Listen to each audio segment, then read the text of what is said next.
Good to be here. Always good to be here. Thanks for joining me. I like to start my videos saying that because I think it's a nice little positive way to kick things off. And certainly right now we can do with all the positivity we can get. The world is going a little crazy. There's a little virus running around threatening to change our existence and life as we know it. And we don't really know much about it. There's a lot of mystery surrounding it. It's a new virus that we don't know almost anything about. So it is, I think, very important for us to be responsible, but also we must try to think positively. And, right now I'm in Prague. Cultural events have been called off, including the film festival that I was reporting on from Fred Film Radio. But yeah, it's important to stay responsible, but also think positively. And when I think of things that bring me joy in my life, two things that immediately come to mind are animals and art. But it's interesting, and in that order of preference, by the way. But it's interesting because up until I was about 20 years old, I really had no time for animals. And in fact, I was actually scared of them until my family decided to adopt this tiny little Yorkie, and we named her Chloe. But the first few days, I was scared of this tiny little thing that was just running around biting everything. She looked horrifying to me. I can't even believe it saying that now, but that is absolutely true. But within the next few days, the days after she entered our house, I was in love. She's not only my little sister, but she's also my hero. And she really taught me a whole new level of empathy, and she taught me to look at the world in a completely different way. And so including making me more aware of just animal rights and all of these and the environment as well. So when I found out about Citizen Canine, which is a book that highlights performances by dog actors, by canine actors in movies, I knew that I would want to get my hands on it. But then I also decided that I would try to reach out to its author, Wendy Mitchell. She is a film and entertainment journalist. She's a film festival specialist, and she travels to a lot of different film festivals around the world, actually. And she's a consultant. She moderates panels, Q&As, and she does all of these things. And she has written this book, and I thought that it would be great to record a conversation about these wonderful little creatures who have graced the screens, the big screens, in the last just over 100 years of the history of cinema. So it also gives me a great chance to talk about two of the things that I love, and I think two of the things that most of us love. And it was great. What else can I say? I think that's about it. We do also talk about a little bit about the coronavirus, because I think that right now we are still trying to figure it out and understand it. One of the things that is certainly true is that it is impacting our arts and culture sector. So because Wendy is a specialist in film festivals and just the film scene in general, we talk about the impact that we believe the coronavirus might have in the future. Future events as the Cannes Film Festival, for example. They're talking about, cancelling it for this year. We'll have to see. In the meantime, I hope you enjoy our conversation. Thank you very much for watching it or listening to it. It's even better when you listen to these podcasts. They're really meant to be listened to. And right now, if you're watching this on YouTube, which I hope you're actually just listening to it. But anyways, if you are watching this on YouTube, right now I can tell you that Matt's Art Chat is available on Spotify and on Podbean. So check, if you write Matt's Art Chat, you'll find it there. Enough of an introduction. Let's get to it, right? Thanks very much for watching. Enjoy.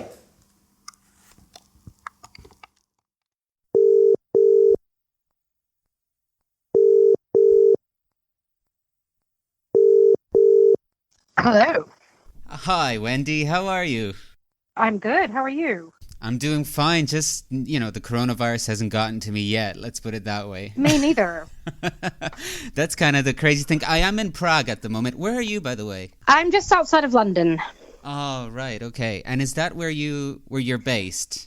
Yes. So I live just out of London. I'm American. You might be hearing a weird accent, but I've lived over here for about 15 years now. Was in London and then just moved just outside to get a little more space. Oh, cool. Where are you from originally in America?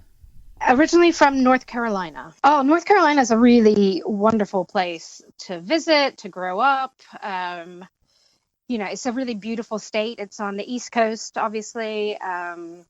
You've got mountains at one edge and great beaches at the other edge, and cool pockets in between. And yeah, I had a great childhood there. And but I sort of always knew I might be ready to fly the coop. I mean, my dad sort of laughs that from about age 12, I was reading books about like the art scene in New York, and he just knew I wasn't going to stay long once I was an adult. And it's true. I went to uni in North Carolina in Chapel Hill, a great little liberal college town. And then the week I graduated, I moved to New York City. So yeah, I haven't lived in North Carolina for a while, but it's a lovely place to visit.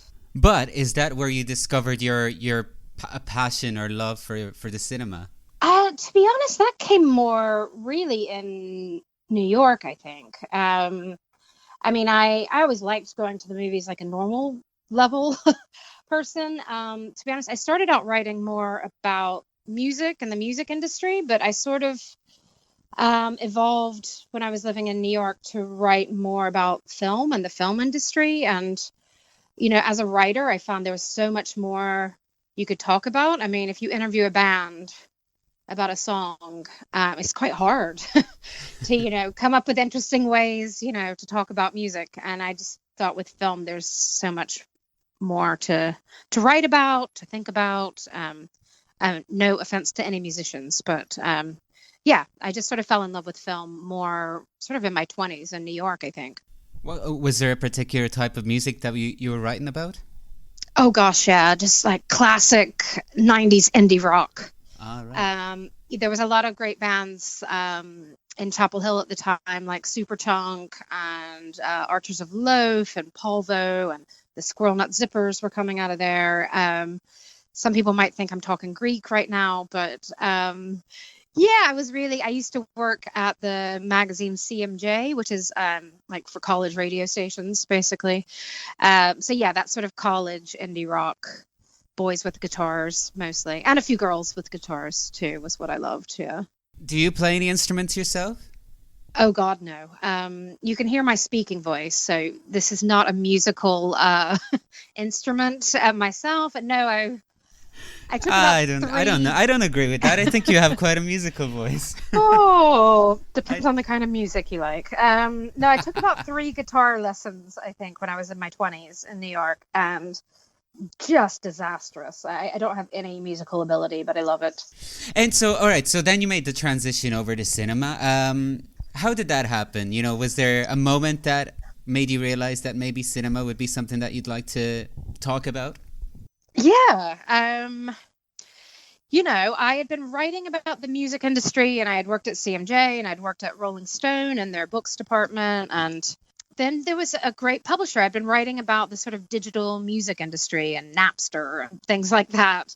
This was the era. I'm sounding old. No, I remember that. Yeah. And then there was a publisher of IndieWire who I had met through the digital music stuff. And he sort of took a punt to hire me working as an editor at IndieWire, even though, I wasn't a huge cinephile. I mean, he just thought maybe I'd be a safe pair of hands as a journalist. And, it was definitely something I cared about, and I wanted to write about arts and the culture. So, I started working at IndieWire because this guy gave me a break. His name is Carol Martesco-Fenster. He's still in the music business, in the film business.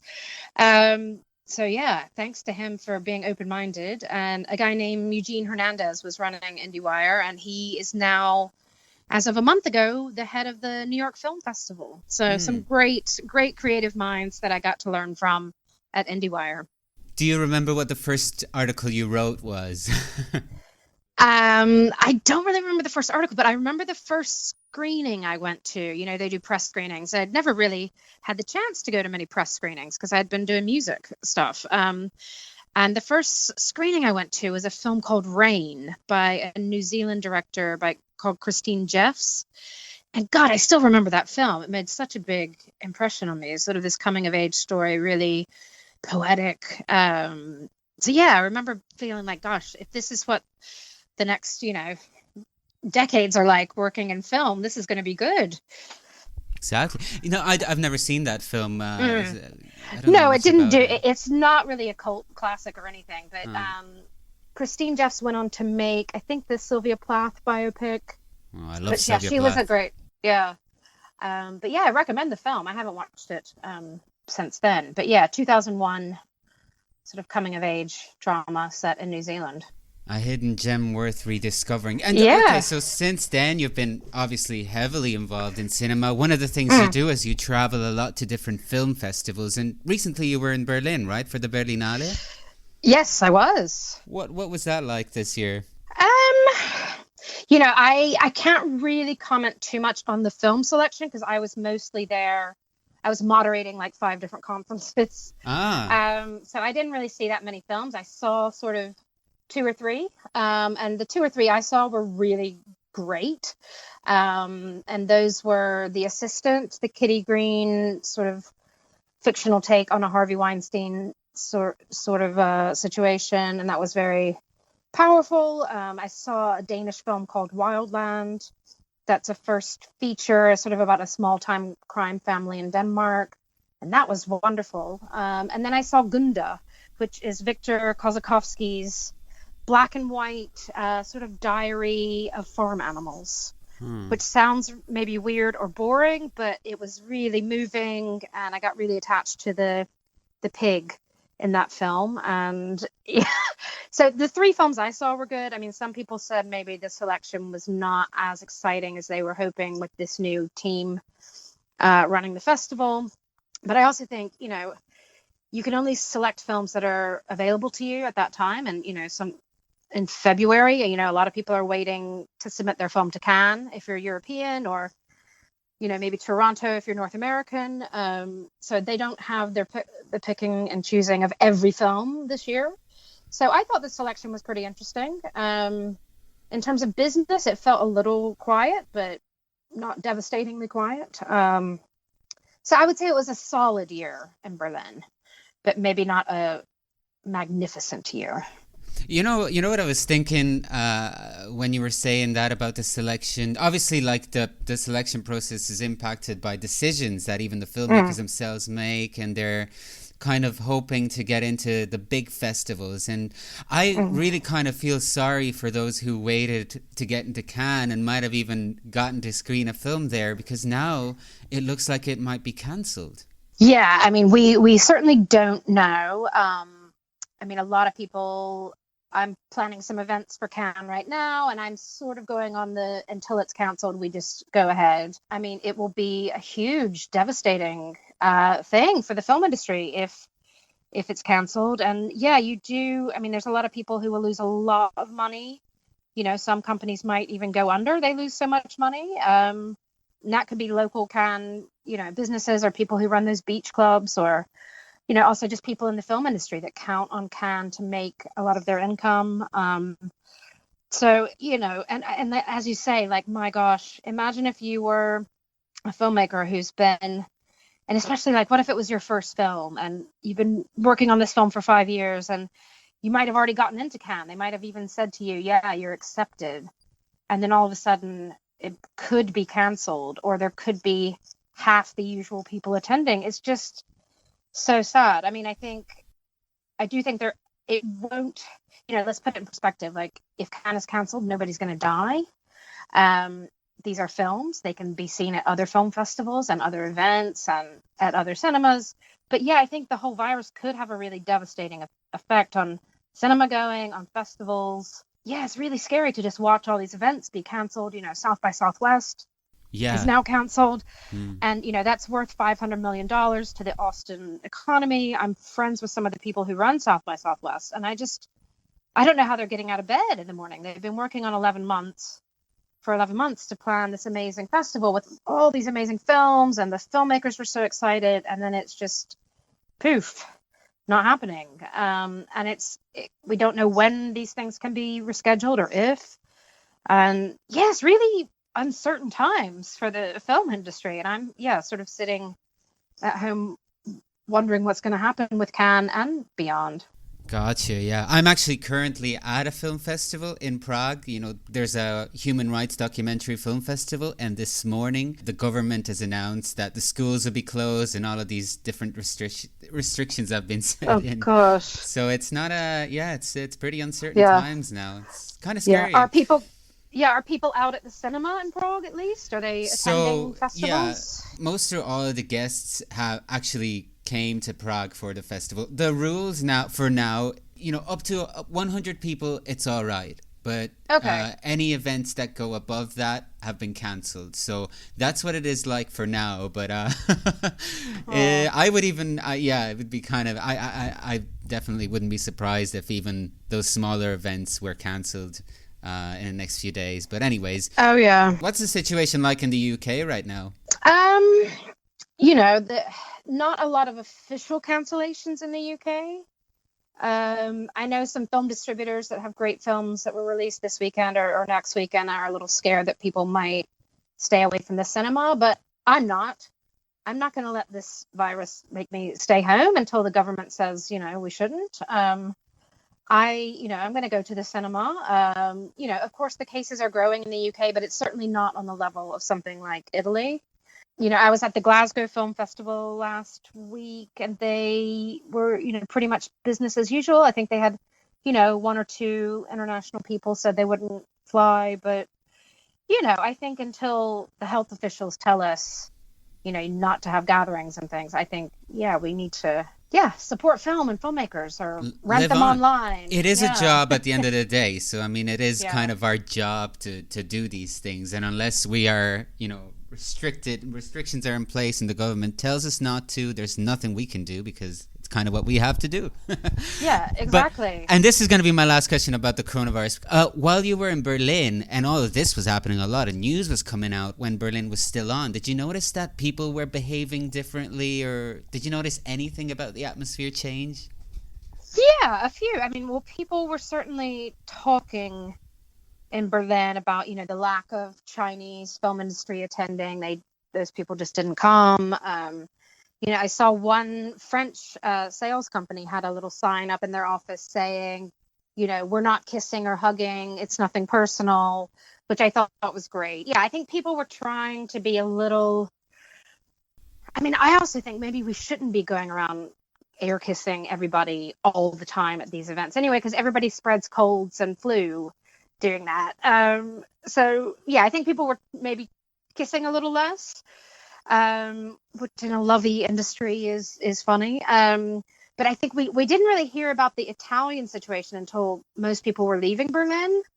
So, you know, there were a lot of people at an Italian party or reception, and I think there was a lot of hindsight in Berlin, like, oh gosh, well, we'll see who's now been infected. I'm not just pinpointing Italians, but it seemed to get a lot worse even during that week. Well, you know it's serious when they tell Italians to stop kissing, because kissing is kind of part of the culture. I can say that because I was born there, so. Okay. I grew up in Ireland, but I was born there, and cool. And I do enjoy kissing, but anyways, listen. Yeah. All right, so enough. That was the coronavirus part of things. We can't avoid kind of talking about it. It's such a huge topic right now that it's almost like therapy in a sense to kind of share views. Because we don't know what's going on. We don't know what's happening. But what I do know is that you have written a book that's called Citizen CANINE, which is a great title, by the way. Thank you. And it's about two things that I love the most in life and in the world: films and dogs. Now, I assume that you're also a fan of both of these things. We talked about the films, but what about the dogs? I mean, did you always have, you know, a little pet? Were you born in a family that had a dog? Yeah, I've always loved dogs, and I think, you know, I grew up in a house that had cats and dogs. My parents are also big cat people, but we had one particular Dachshund, miniature Dachshund. When I was probably about 12 or so, we got a dog called Snickers. That was like my first real dog love of my life, my first canine love. Just a great dog. To be honest, since then, I haven't personally had a dog in my adult life because I was living in New York in, flats that were not big enough for me, much less a dog. And now I travel, because I travel to so many film festivals, I can be gone like 2 or 3 trips a month, and it's just not fair to have a dog right now. But I will get one when work calms down, or who knows, maybe the virus means I'll never go to film festivals again, and I can get a dog. That'll be the silver lining. Yeah, actually, that does sound great because I'm in your same situation. I would love, because I have to travel so much. I mean, to own a dog. I mean, I don't like to say own a dog because that's not what's going on. But just to you have to look after the dog, and you have to be responsible enough to know when you just can't. And so I understand what you're saying. It is heartbreaking because dogs are great. But tell me more about Snickers. Is it that was the girl. Oh, right.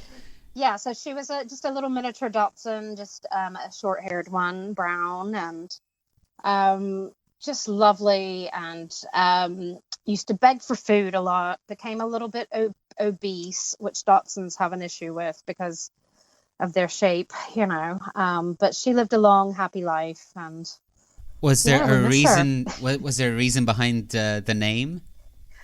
Well, Snickers is the big candy bar. And I guess when I was 12, I thought that was cute. I guess.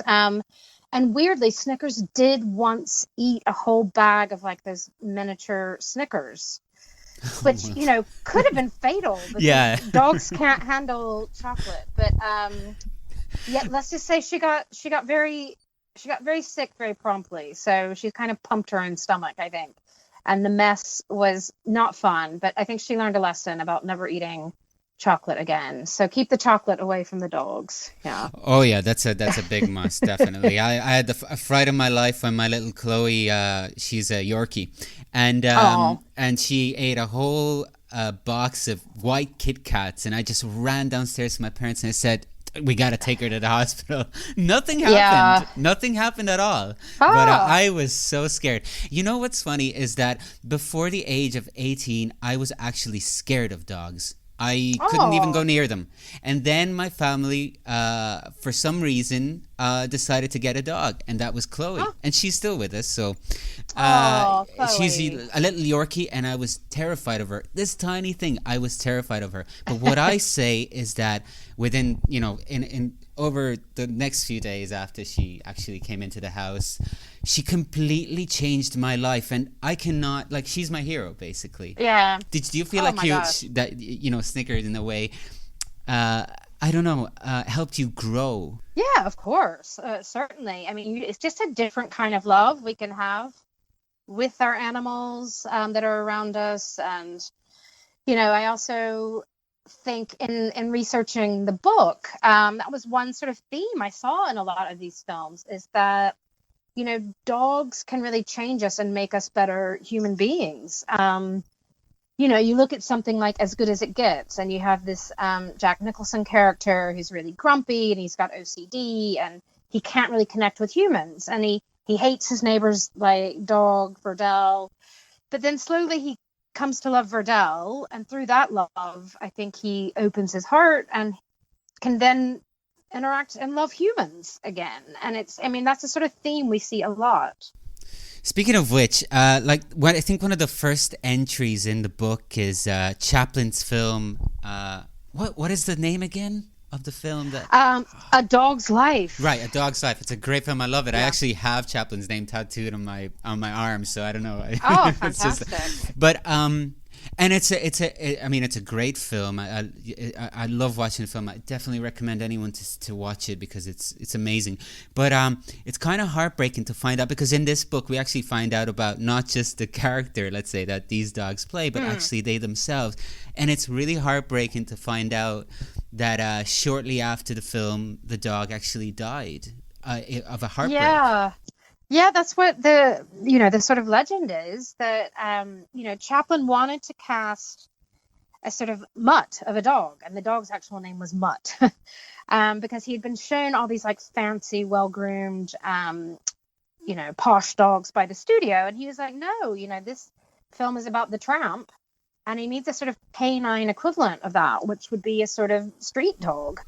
And so Mutt, the dog who plays Scraps, really bonded with Chaplin. They became really good friends during the shoot. And you can kind of see that when you watch the film. And I think you can see it on YouTube even. It's so old, you can kind of see it. But yeah, they said after the film shot, Charlie Chaplin had to go on the road selling war bonds. This was during the First World War. And Mutt was so sad that Chaplin wasn't there that he wouldn't eat. He refused to eat. And then they said he eventually died of a broken heart, which is, yeah, just so sad. These dogs are great actors, Mm. by the way. Yes. I remember when The Artist was released, and by the way, Uggy is in the cover of the book. Oh, yes. Uggy is And our cover star. was Yeah. there a reason for that, for picking the Uggy in particular? I mean, there's so many dogs who could have been on the cover, but I personally, I just love Jack Russell Terriers. I love how they look, and I think they look really great on screen. And, Uggy became a sort of modern day superstar and with this film. And I think it's also a film, you can't really imagine that film without the dog in it. Can you? Why bother making that film without Uggy? So, and then, we found this, because Uggy had been on the red carpets, and we found the picture of Uggy with a sort of Oscar in his mouth. And we just thought, oh my gosh, that has to be the cover. He's an icon. I remember at the time, by the way, that people were actually, there was a campaign for Uggy to be at least nominated or something, or to receive an award, right? To receive an Yeah, Oscar. there was. I would love to see some sort of award for the animal actors at the big events like the BAFTAs or the Oscars. There was a campaign, unsuccessful, to get Uggy a nomination. And I think you have to sort of think, okay, you can't really put him up for best actor, or if it was a female, best actress. I think that's just a little weird because, Jean Dujardin, his male co-star, won the best actor prize that year. And it'd be kind of weird if Uggy was going up against a human actor.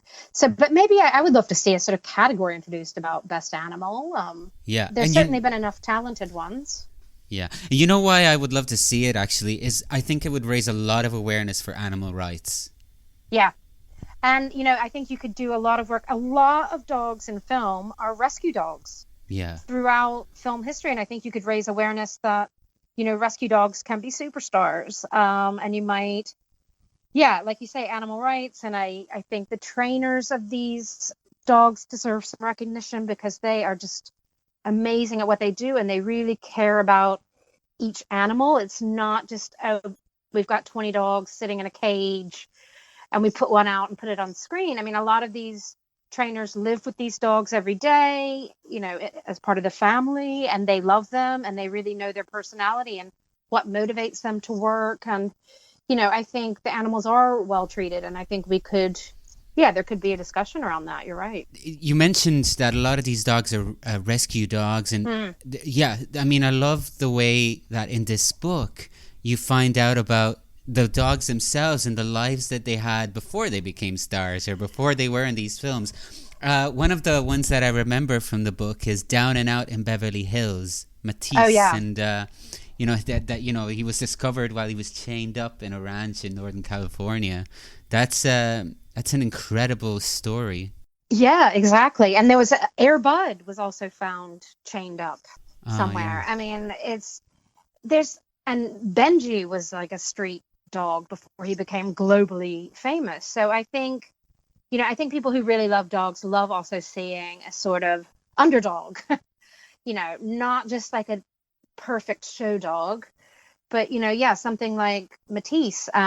This was played by a dog called Mike. And he was found chained up, and he was kicked by a horse when he was a puppy and had to spend 7 weeks in a cast. I mean, but later he learned more than 100 tricks. The dogs can bounce back from adversity, and really, I did want to celebrate these films, but also, yeah, the real dog who was playing the role and their trainer who worked with them.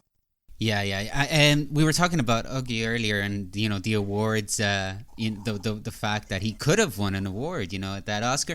Yeah. There was a predecessor that really came very close to winning an award in 1929, right? Yes, good point. Ren Tin Tin was one of the biggest stars in Hollywood, for good reason. I mean, this dog is just amazing. Was found on a battlefield in France. German Shepherd, brought back to the U.S. and trained by a man named Lee Duncan, became, one of Hollywood's biggest stars, 50,000 fan letters a month, earned so much money for the studio. But yeah, in 1929, the Academy was getting ready to hold the first ever Oscars, and Rin Tin Tin got the most votes for Best Actor. But especially because the Academy, it was the first year, they were like, oh, what message is that going to send if a dog wins Best Actor? And, in hindsight, I think they should have done it. It would be such a great story. But some actor named M.L. Jannings won. We don't remember him. We remember Ren Tin Tin. And just to say, your listeners, if anybody really loves dogs in movies, Susan Orlean, who writes for The New Yorker, wrote a whole biography of Rin Tin Tin, and it is so well written and so fascinating. I read it by the pool on one of my holidays, and it's just fantastic. So I really recommend her Rin Tin Tin book if you want to know more.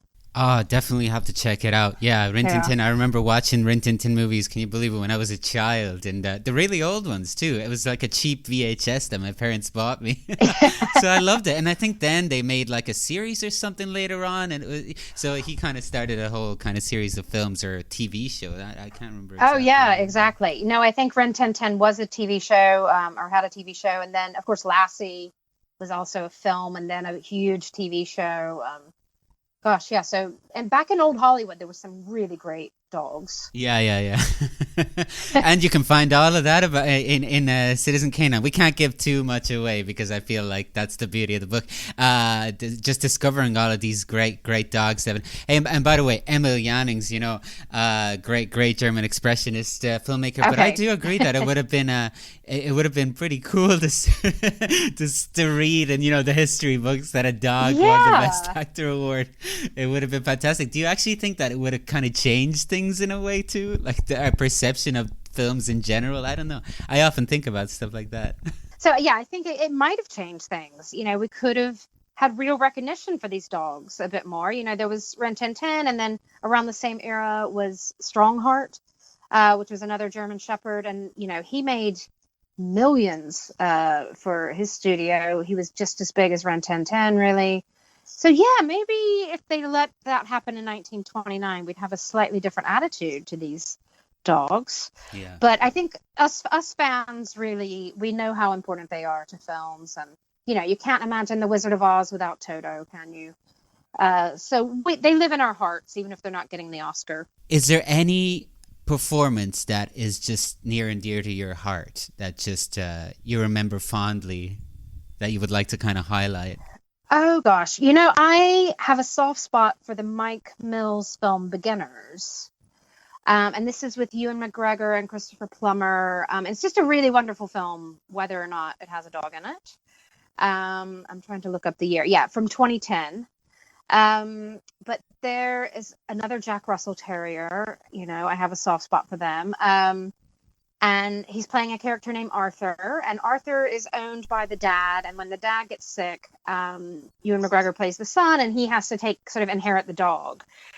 But they sort of really bond in this lovely way, and he's sort of talking to the dog and sort of artistic way, a little artistic license. And I just think it's a really beautiful, look at how dogs really fit into our lives. The dog's there on his first date, and the dog is there, for these other life events. And I also really like a dog named Cosmo played the role. And Cosmo got so attached to Ewan McGregor that they were able to shoot some scenes when the trainer wasn't even in the room. And like that never happens. And that just shows a sort of real bond that was captured on the screen. And I should also say that Cosmo, I think, if I'm not mistaken, is his trainer is Mathilde de Cagny, who's a wonderful dog trainer that lives in LA, who does a lot of great dog films. And Cosmo's dad was called Enzo, and Enzo plays Eddie on Frasier on TV. So Cosmo's from a good acting dynasty. And I think Cosmo also appeared in My Dog Skip a bit earlier. I hope I'm not getting all my terriers confused. But there was just this great human and dog bond on this film. And I think you can kind of see that in the way. Sure. And you know what? I was actually thinking while reading this book that maybe this is also a great way for people to get into cinema. Yeah, I think so. And especially I think the book, the book is not written for kids. It's got, some Cujo and films that are not for kids in it. But I have a friend who's got some like 4-year-olds, twins, and they were just loving going through and looking at all the pictures of the dogs. And I think that could be a fun way to get your kids watching some different kinds of films, or even as an adult to discover a film you might not know. So yeah, that would be wonderful if people flip through the book and are inspired to watch something new, or to rewatch The Wizard of Oz or Lassie Come Home or something like that. That'd be wonderful. I'm just curious. So when you're working on this book, how did you structure your research, and how long did it actually take you to write it? Yeah, it probably all in took about a year of sort of making I have a list of like 400 dog films, and then it was sort of figuring out which ones I thought I might want to include, and then rewatching those films and sort of taking notes about. It's fun to rewatch a film just concentrating on the dog. Yeah. Because obviously I've seen The Wizard of Oz 10 times, but if you're just watching it for Toto, that's quite cool. So yeah, I watched a lot of these films, and then just a lot of internet research or a few phone interviews, going to some libraries, trying to some of the films it was harder to find out about the real dog, especially sort of back in the day if it wasn't a famous dog. But that was also part of the fun, sort of really digging in research to who were these real dogs. So yeah, it was a mix of, some phone interviews and just book research, old newspapers, watching the films. And some of the films have like a DVD extras, that might even show how they worked with the dog. And that was quite fun to watch those. So yeah, it was, but I loved every second of it. I kind of, as a dog lover and a film lover, I sort of pitched this whole book because I just thought it would be so much fun, and it was. Yeah, I definitely recommend it. It's a lot of it's a great book. I mean, for anyone who loves movies or dogs, or for anyone who wants to get into cinema, because I really do believe that it's a book that also promotes cinephilia as well. Yeah. And it's a great way, also to highlight the work and animals in films. They're not just props; they're actually talented creatures that grace our screens, and they're just whenever I watch The Wizard of Oz, I'm constantly just looking at the dog. Every scene that he's in, and he can actually when you can match the talents of Judy Garland, that's fantastic. Exactly. Yeah. Yeah, and Judy Garland loved that dog. She let him recuperate in her house when he had a hurt paw. So, yeah. Wow. And anyways, so Wendy, thank you very much. It was great chatting with you. Great conversation. And congratulations. Thanks, Matt. Book. Thank you so much for having me on the podcast and for loving dogs and movies just as much as I do. All right. Thanks a lot.